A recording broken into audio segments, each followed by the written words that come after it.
The crystal chandeliers of Marchand's cast fractured light across white tablecloths. Maya Washington moved through the dining room like a shadow, her emerald green uniform pressed sharp, her movements precise. Table 12, the corner booth, demanded silence and discretion. Richard Harrison sat surrounded by men in cobalt blue suits. The CEO's laughter was a blade. Maya approached with water, eyes down, presence minimal. His briefcase tipped as he gestured. Papers scattered. Maya knelt to gather them, hands quick and practiced. Then she saw it. A single line on cream-colored letterhead, "Evidence destroyed. No one will believe them anyway." Her fingers froze. The words burned into her vision. Harrison's hand slammed down on hers. His grip was ice. "I'll take that." Maya released the paper, pulse hammering. She stood, smoothing her apron. Their eyes met for one terrible second. "Careful," he said quietly. "Some things aren't meant to be seen." The men at the table watched her. The room felt smaller suddenly, the air thinner. Maya nodded once and stepped back. Her hands trembled as she retreated toward the kitchen. Behind her, Harrison's laughter resumed. Louder now, performative. She didn't look back. But the words followed her. No one will believe them anyway. The question carved itself into her mind. Who were them? And what had Harrison destroyed? Maya's alarm sounded at 4:30 every morning. She silenced it before it could wake Jasmine, her 7-year-old daughter asleep in the twin bed across their studio apartment. The routine never changed. Shower, instant coffee. Check Jasmine's school uniform. Kiss her forehead. Out the door by 5:15 to catch the first bus to Marchand's for the breakfast shift. She'd worked there 3 years. Before that, a diner on 5th Street. Before that, a hotel restaurant downtown. Always serving, always invisible, always calculating tips in her head. Rent, groceries, Jasmine's asthma medication, the slow crawl toward nursing school tuition. Her mother had been a nurse once before the lawsuit destroyed everything.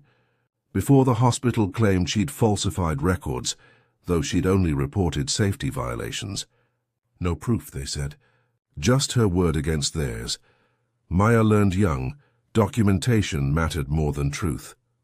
At Marchand's, she was employee 217. She knew the kitchen shortcuts, which tables tipped well, how to smile through condescension. The wealthy patrons rarely saw her face. She was hands refilling wine, a voice confirming orders, a uniform that blended into expensive wallpaper. Jasmine asked sometimes why Mama worked so much. Maya told her about the future. Nursing school, a real apartment, family vacations. She didn't mention the present, the ache in her feet, the weight of invisibility, the careful dance of survival. Dreams were expensive. Maya counted every dollar, but she counted other things too. Her grandmother had taught her that. Count the exits, count the witnesses, count the moments when power shows its true face.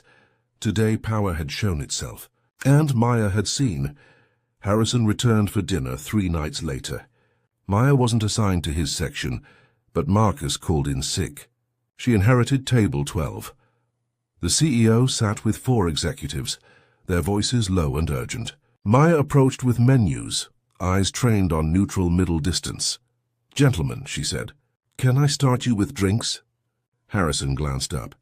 Recognition flickered across his face, cold, assessing. Scotch, neat. She took the other's orders and retreated. At the bar, her hand steadied as she arranged glasses on her tray. When she returned, Harrison was mid-sentence. Disposal problem handled by next quarter. The rezoning approval guarantees. He stopped as Maya set down drinks. Silence crystallized around the table. She placed his scotch carefully. "Anything else?" "Privacy," Harrison said. His smile didn't reach his eyes. "I'm sure you understand discretion." "Of course, sir." She turned to leave. His voice followed her. "You know what I appreciate about good service?" He addressed his colleagues now, volume rising. "People who understand their place, who don't overstep, who don't imagine they're part of conversations above their station." The executives chuckled.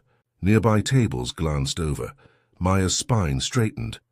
She kept walking, face neutral, but heat crawled up her neck. Behind her, Harrison continued. Some people need reminding. The world has order for a reason. More laughter. Louder now, deliberate.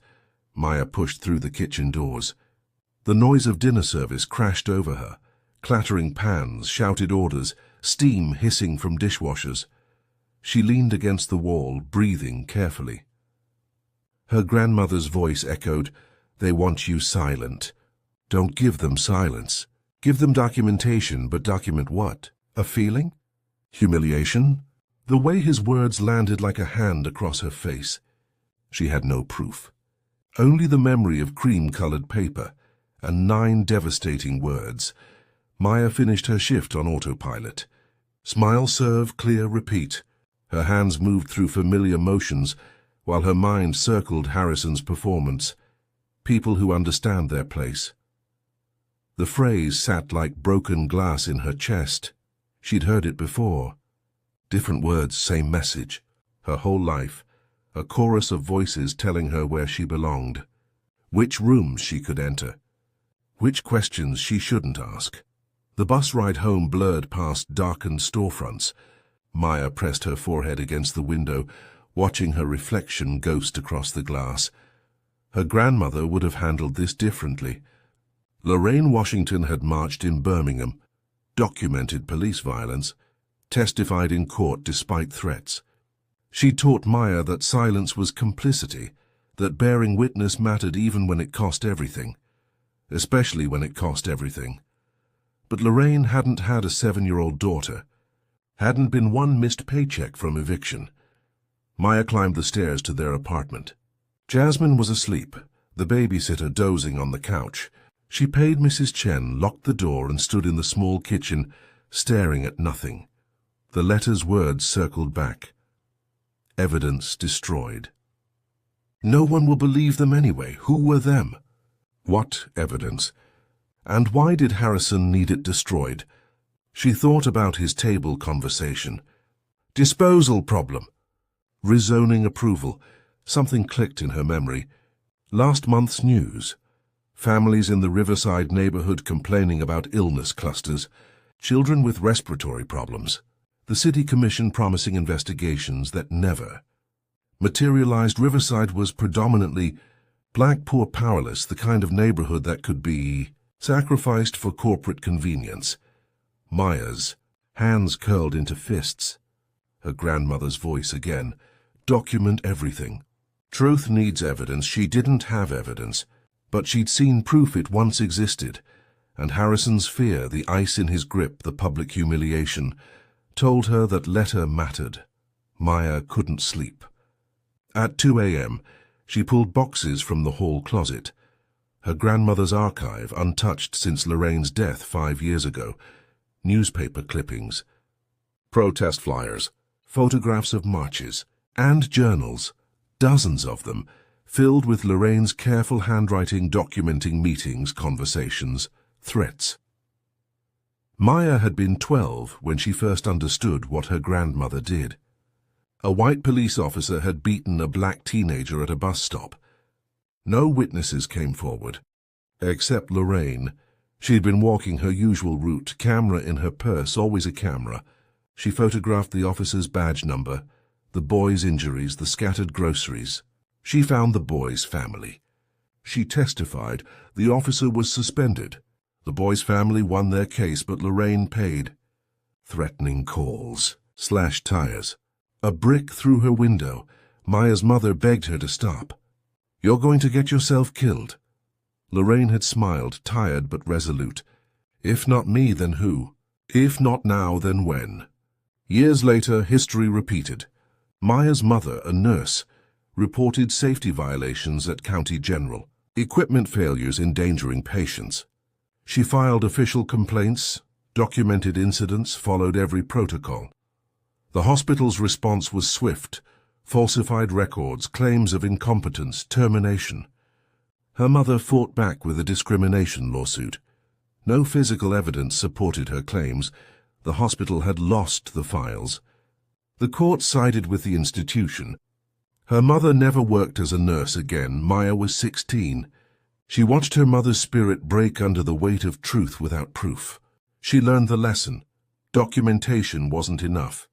You needed the original, the undeniable, the thing they couldn't erase or explain away. Now sitting cross-legged on her apartment floor at 3 a.m., Maya understood. Harrison's letter was someone's proof, someone's original documentation, and he'd destroyed it, or thought he had. Jasmine stirred in her sleep.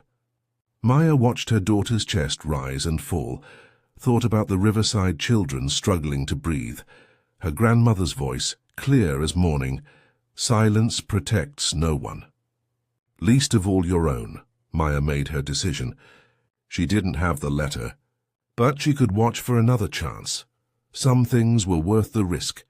The opportunity came 4 days later. Harrison hosted a business lunch. Table 12 again, Maya serving. She moved through the routine with heightened awareness. Every gesture, every word filed away in her memory. The executives discussed quarterly projections, stock prices, expansion plans. Harrison's briefcase sat beside him. Burgundy leather, gold clasps. The same one from before. Maya refilled water glasses, cleared appetizer plates, stayed invisible. Then Harrison's phone rang. He glanced at the screen and stood abruptly. "Excuse me. I need to take this." He walked toward the restaurant's entrance, phone pressed to his ear. His voice faded into the lobby noise. The executives continued talking, absorbed in spreadsheets on a tablet. Maya approached to clear Harrison's plate. His briefcase had shifted during his exit, the clasp unfastened, the top slightly open. She could see papers inside. Cream-colored letterhead. Her heartbeat thundered in her ears. Every muscle screamed caution. Security cameras tracked the dining room. Witnesses everywhere. But her grandmother's hands had been steady when she photographed that badge number. Her mother's voice had been clear when she reported those violations. Maya's hands didn't shake. She leaned in as if collecting silverware. Her phone was already in her palm, camera open. She angled it toward the briefcase. Screen brightness dimmed. 1 photo. 2. The letterhead clearly visible. Text legible. She straightened, slipping the phone back into her apron. The whole exchange took 4 seconds. Harrison's voice grew louder. He was returning. Maya moved away with her tray of dishes, pulse hammering but stride steady. She passed him in the aisle. He didn't glance at her. In the kitchen, she locked herself in the staff bathroom. Her hands shook now, adrenaline flooding through her. She opened her phone, zoomed in on the photos. The letter was addressed to someone named Mitchell. The text was brief but devastating. "The Riverside site disposal is complete. All medical documentation has been removed from both facilities. The independent study's findings have been suppressed. Dr. Okafor's NDA ensures silence. Rezoning approval is guaranteed for Q4. No paper trail remains. No one will believe them anyway without hard evidence. Proceed as planned." Maya read it 3 times. Her breath came shallow and quick. Riverside medical documentation. Suppressed study. Dr. Okafor silenced. This wasn't speculation. This was confession. Harrison had poisoned a neighborhood. Children were sick, maybe dying. And he'd systematically erased every trace of his crime, except this. 1 letter. 1 mistake. Maya's phone felt like burning coal in her palm. She had proof now. Undeniable. Original. But her grandmother's archive had taught her something else. Having proof and being believed were different things entirely. She was a waitress. Harrison was a CEO, a pillar of the business community, a man whose donations funded city council campaigns. Who would believe her? The bathroom door rattled. "Maya, you okay?" Another server's voice. "Yeah, just a second." She splashed water on her face, steadied her breathing. When she emerged, she smiled at concerned faces and returned to work. But everything had changed. The letter was now digital. The truth was now portable. And Maya Washington, employee 217, invisible and underestimated, had just become the most dangerous person in Richard Harrison's world. Maya requested a meeting with her manager the next morning. Gerald Pembroke had run Marchand's for 15 years, a careful man who valued reputation above all else. She stood in his office, phone in hand, words rehearsed. "I need to report something serious." Gerald barely looked up from his computer. "Make it quick. We have a private event tonight. It's about Richard Harrison. I found evidence that he's responsible for the Riverside contamination. Medical records destroyed, studies suppressed." Now Gerald's eyes lifted. "Excuse me?" Maya showed him the photograph. He squinted at the screen, face unreadable. "Where did you get this?" "His briefcase." The letter fell. "You went through a guest's personal belongings." Gerald's voice sharpened. "No, it was visible. I just photographed—" "You photographed a private document without permission." He leaned back, arms crossed. "Do you understand how serious that is?" Maya's stomach tightened. "Did you read what it says? He poisoned an entire neighborhood. I read a blurry photo of alleged correspondence. Mr. Harrison is a pillar of this community, a major donor to the children's hospital. This looks like—" he paused, choosing words carefully, "a misunderstanding. Or worse, an attempt at extortion. The accusation hit like a slap." "I'm not trying to extort anyone. I'm reporting a crime. Then report it to the police. But understand, Maya, making false accusations against a man of Mr. Harrison's standing could destroy your life. Think about your daughter." The mention of Jasmine felt like a threat. Maya's hands curled into fists. "I'll go to the police then." Gerald's expression softened into something worse than anger. Pity. "Of course." "That's your right. But consider this carefully. You're a single mother. Jobs are hard to come by, especially with complications in your employment history." She left his office with those words echoing. At the police station, a bored detective named Martinez took her statement. He examined the photo for 30 seconds. "Where's the original document?" "He has it. But this is a clear photograph. Digital images can be manipulated. Do you have any corroborating evidence? Witnesses? Physical documentation?" "The letter itself is the documentation," Martinez sighed. Without the original or supporting evidence, this is hearsay. Mr. Harrison could claim the document is fabricated. You'd need more. Children are sick. There's an illness cluster in Riverside, which is under investigation by the appropriate agencies. If you have concerns about environmental issues, contact the EPA. Maya left the station, with her proof feeling suddenly weightless. A photograph wasn't enough. Her word against a CEO's history repeating itself. Just like her mother, she'd been so certain the truth would matter. That evidence would speak for itself, but evidence needed believers, and Maya was running out of those. Maya returned to work that evening with a knot of dread in her stomach. The restaurant hummed with its usual Friday energy, reservation lists full, kitchen chaos controlled. She was setting up her section when Gerald approached, face grim. "My office now." Harrison sat in the manager's chair. 2 men in dark suits flanked him, lawyers clearly. Gerald stood by the door like a guard. "Miss Washington." Harrison's voice was calm, almost gentle. "It has come to my attention that you've been making some concerning accusations." Maya's throat tightened. "I reported what I found." "You stole a private document and created a fraudulent photograph." He nodded to one of the lawyers. "We have security footage showing you rifling through my personal belongings." "I didn't rifle. The briefcase was open. Theft is theft. And defamation is a serious crime." Harrison leaned forward. "I could have you arrested." "But I'm a reasonable man. Delete the photograph. Sign this NDA, and we'll call it a misunderstanding." One lawyer extended a document. Maya didn't take it. "What about the children in Riverside?" Harrison's expression hardened. "What children? You mean the fabricated health crisis being investigated by appropriate authorities? The one that will inevitably be attributed to pre-existing conditions and poverty-related factors?" The casual cruelty in his voice was worse than anger. He'd already written the ending, already controlled the narrative. "I won't sign." Silence filled the office. Harrison stood slowly.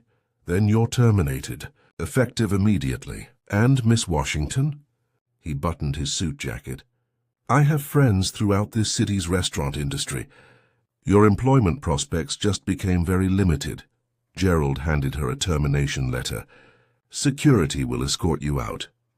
Maya's hands shook as she removed her apron. A security guard materialized at her elbow.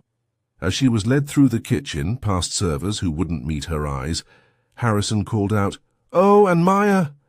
We'll need your home address for the lawsuit paperwork and your daughter's school information, just to ensure all documentation is properly served." The threat was barely veiled. Her address, Jasmine's school. Maya stopped walking. The security guard's hand tightened on her arm. Harrison smiled. "Have a good evening." Outside, the autumn air bit cold. Maya stood on the sidewalk in her street clothes, the sounds of the restaurant fading behind locked doors. Her phone felt heavy in her pocket. The photograph, her only weapon, suddenly felt like a loaded gun pointed at her own family. She thought about her grandmother's courage, her mother's destroyed career, the price of bearing witness. Jasmine would be getting out of school in an hour. Maya needed to pick her up, needed to figure out how to explain why Mama was home early, why money would be tighter, why they might need to move again. She opened her phone. The photograph stared back at her. Harrison's confession in black and white. "Delete it and Jasmine stays safe. Keep it and become a target." Maya's finger hovered over the delete button, her grandmother's voice crystal clear. "Silence protects no one. Least of all your own." She closed the photo app. Put the phone away. Harrison wanted her scared, wanted her silent. He'd miscalculated. Fear and silence weren't the same thing. Maya Washington had grown up watching powerful men destroy good women. She'd inherited that history, that pain. But she'd also inherited something else, the stubborn, reckless courage of women who refused to stay in their place. She turned toward the bus stop, toward Jasmine, toward an uncertain future, where the truth lived on a phone and enemies knew where her daughter slept. But she was done being invisible. The war had just begun. 2 weeks later, Maya had applied to 19 restaurants. 19 rejections. Her savings dwindled. Rent was due in 6 days. Jasmine's asthma medication needed refilling. The apartment felt smaller each day, walls pressing in. She'd called 3 journalists. 2 never responded. One said, "Without corroboration, we can't run this. It's lawsuit territory." She'd contacted the EPA. They opened a file. Estimated timeline, 8 months for initial review. Children didn't have 8 months. Maya sat at their small kitchen table at midnight, laptop open to job listings. Grocery store clerk, gas station attendant, anything that would keep them housed and fed. Jasmine appeared in the doorway, rubbing sleep from her eyes. "Mama, why are you still up?" "Just working, baby. Go back to bed." "Is it because I got sick again? The hospital costs?" Maya's chest tightened. Jasmine's asthma attack last week, mild thank God, had required an emergency room visit. $300 they didn't have. "No, baby, that's not your fault. None of this is." Jasmine climbed into her lap, too big for it now, but needing comfort. "Are we going to be okay?" The question Maya had been asking herself. The one without good answers. "Yes," she lied. "We'll figure it out." After Jasmine returned to bed, Maya sat in the dark. She thought about deleting the photograph, about moving on, about survival. Her phone buzzed. A text from an unknown number. "Stop asking questions. Think about your daughter." Her blood went cold. They were watching, tracking her calls, her applications. Harrison's reach was longer than she'd imagined. Maya opened her photo gallery. The letter stared back, proof that meant nothing if she was too scared to use it. She thought about the riverside children, about mothers watching their babies struggle to breathe, believing it was their fault, that poverty had poisoned them instead of corporate greed. She thought about her grandmother's words, "If not me, then who?" But Lorraine hadn't had someone threatening her child, hadn't faced systematic erasure of every opportunity. Maya's finger hovered over the delete button again. Then she saw it, tucked in the corner of her laptop screen.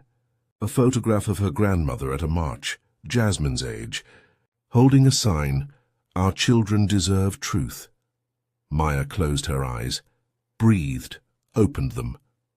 And instead of deleting the photo, she backed it up to 3 different cloud services. She wouldn't use it yet. Didn't know how. But she wouldn't destroy it either. Some battles you lost, some you postponed. But surrender, true surrender, meant teaching your daughter that power always won. Maya refused that lesson. Tomorrow she'd find another way. Tonight she'd just hold on. The answer came from her grandmother's archive. Maya had returned to the boxes out of desperation, searching for anything, guidance, inspiration, a miracle. Instead, she found a business card yellowed with age, tucked into one of Lorraine's journals. Marcus Chen, investigative journalist, the chronicle below it. Her grandmother's handwriting, believed me when no one else did. 2003, Maya's hands trembled. The chronicle was still publishing. If Chen was still alive, still working, she found him on LinkedIn. Retired 3 years ago, but his profile listed a personal email. She drafted a message at 3 a.m., deleting and rewriting a dozen times. "Mr. Chen, you knew my grandmother, Lorraine Washington. You helped her document police corruption in 2003. I need help with something similar. Corporate corruption, environmental poisoning, silenced whistleblowers. I have proof, but I'm a black single mother with no credibility and powerful enemies. My grandmother said you were someone who listened when listening mattered. I'm hoping that's still true." She attached the photograph. Pressed send before fear could stop her. 3 days passed. Maya found part-time work at a grocery store. Night shifts, minimum wage. She counted every dollar. Rationed groceries. Told Jasmine they were having an adventure with simple meals. Then her phone rang. Unknown number. Maya Washington? An older man's voice, careful but curious. "This is Marcus Chen. I got your email." Relief flooded through her. "You did?" "I wasn't sure. I've been looking at your photograph for 3 days. Where did you get this?" She told him everything. The restaurant. Harrison's briefcase. The threats. The blacklisting. Chen listened without interrupting. When she finished, he was quiet for a long moment. "Your grandmother was one of the bravest women I ever met. She documented things that needed documenting, even when it cost her." He paused. "This letter, if it's authentic, is exactly what I've been searching for." "Searching for?" "I've been investigating Harrison's company for 6 years. I know about Riverside. I know about the suppressed study, but I could never prove the cover-up went to the top. This letter does that." Maya's pulse quickened. "So you believe me?" "I believe evidence. And this is evidence. But we need more. The doctor mentioned Okafor. If we can find them, break their NDA, corroborate your photograph." "How?" "Harrison has lawyers, money, power, and we have the truth. Plus something he doesn't know we have, your photograph." Chen's voice strengthened. "I'm coming to meet you. I have files you need to see, people I want you to meet. Other whistleblowers who've been silenced. He's threatened my daughter. I know, and that's exactly why we need to act fast. Men like Harrison escalate, but they also make mistakes when they're scared. He showed his hand when he threatened you. That's desperation." Maya looked at Jasmine's sleeping form, at the bills stacked on their kitchen table, at the photograph that had cost her everything. "What do I need to do?" "Keep that photo safe. Document every threat, and trust me like your grandmother did. I won't let you fight this alone." For the first time in weeks, Maya felt the weight lighten, not disappear, but shift from her shoulders to shared ground. Her grandmother had taught her to bear witness, but witnesses needed someone to listen. Marcus Chen was listening, and somewhere hidden under NDAs and threats, Dr. Okafor was waiting to speak. Harrison's wall of silence had a crack. Maya and Chen were about to turn it into a door. The Riverside Community Center was packed. 73 residents, 3 city council members, and local media filled folding chairs. The town hall about the neighborhood's unexplained illness cluster had been Harrison's idea. Public relations to demonstrate corporate concern. His team had prepared carefully. A corporate environmental report, expert testimony claiming no contamination. A generous donation to fund a new playground. Harrison stood at the podium, confident in his Navy suit. We understand the community's concerns. That's why Harrison Industries has invested in independent testing. The back doors opened. Maya entered with Marcus Chen and a woman in a white coat. Harrison's eyes locked on Maya. His jaw tightened. He nodded to security. Mr. Harrison, Chen called out, "We have questions." The moderator, a city councilwoman, frowned. "Sir, this is a scheduled presentation. Comments come after. This can't wait." Chen moved down the aisle holding a folder. "The community deserves to know what Harrison Industries has been hiding." Murmurs rippled through the crowd. Cameras turned. Harrison's PR team huddled, whispering urgently. "I don't know who you are," Harrison said smoothly, "but making unfounded accusations. I'm Marcus Chen. I write about corporate accountability. And these aren't accusations. They're facts." He turned to the audience. 6 months ago, Harrison Industries disposed of industrial waste in an unsecured site near Riverside. Chemical contamination seeped into the groundwater. Your children are sick because of corporate negligence. The room erupted. Parents standing, shouting questions. Council members demanding order. Harrison's voice cut through. "This is slander. Security, remove these people." "With what evidence?" A councilwoman stood. "Mr. Chen, if you're making these claims..." Chen handed Maya the microphone. She froze, every eye suddenly on her. Her voice came out smaller than she'd hoped. "I have proof." Harrison's face went pale. "That woman is a disgruntled former employee who found this." Maya held up her phone, the photograph displayed. A technician projected it onto the screen behind Harrison. The letter filled the wall. Every damning line visible. The room went silent. Harrison's voice shook slightly. "That's a fabrication. Digitally altered. It's not." The woman in the white coat stepped forward. "I'm Dr. Amara Okafor. I conducted the independent health study Harrison Industries paid me to bury." Gasps filled the room. Cameras flashed. "I signed an NDA. I took their money to stay silent while children suffered." Dr. Okafor's voice broke. "But I can't anymore. I have the original study. 17 children with elevated lead and mercury levels. Respiratory damage consistent with chemical exposure." Harrison knew. "He paid me to hide it. She's lying." Harrison's composure cracked. "I'll sue everyone in this room." "With what defense?" Chen's voice was steel. "We have the letter. We have Dr. Okafor's study. We have soil samples taken last week showing contamination. And we have 12 other employees ready to testify about the cover-up." A mother in the front row stood, holding a young boy's hand.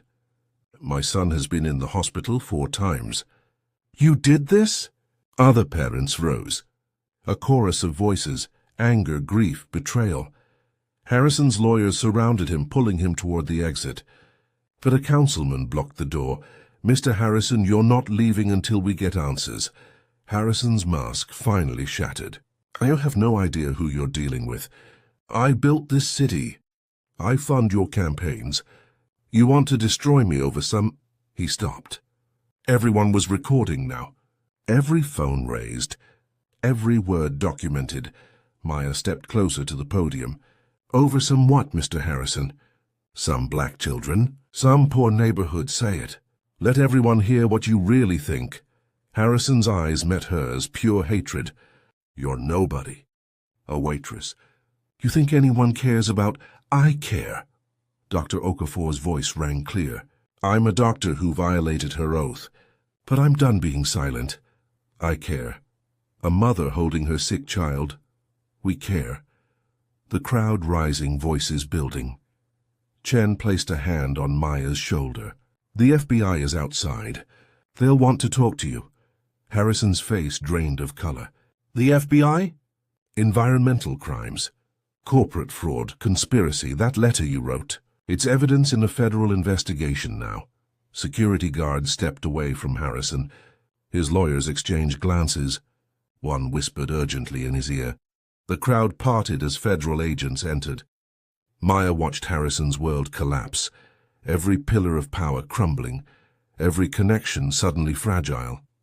He looked at her once more. Maya didn't look away. You should have let me stay invisible, she said quietly. It would have been safer for you. The agents escorted Harrison out.